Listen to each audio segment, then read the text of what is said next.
Here at 5, an inmate in the Hernando County Jail is facing a murder charge tonight after he was caught on camera attacking another inmate who died the next day. Security cameras captured the suspect kicking the victim in the head repeatedly. Fox 13's Aaron Mesmer is following the story live from the Hernando County Jail. Aaron, do deputies know what led to the attack? Haley, that's the question that the sheriff and detectives are still wondering, and at this point, they just don't have an answer to that question. But what they do know is that this attack was quick and it was deadly. The attack happens in less than 10 seconds. William Gillespie can be seen walking through the Hernando County Jail's medical housing unit and kicking another inmate twice in the head. It was totally unexpected and unprovoked. Hernando Sheriff Al Nienhuis says the victim was Jory Van Antwerp.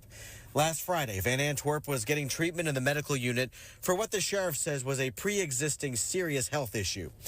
Deputies aren't sure why Gillespie targeted Van Antwerp. He claimed that our victim was talking expletive during the night, but when we interviewed the other inmates that were in there, they said they didn't interact at all. The sheriff says the kicks to Van Antwerp's head appeared to cause minor injuries at first. Throughout the rest of that day and into the night, he was acting perfectly normal. But as the day progressed, Van Antwerp's condition worsened. Early the next morning, he was taken to a hospital where doctors determined he was suffering from a brain bleed.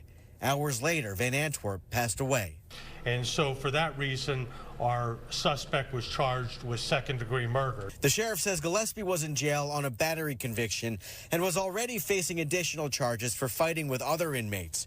Meanwhile, Van Antwerp was behind bars for allegedly sexually assaulting a child between the ages of 12 and 18.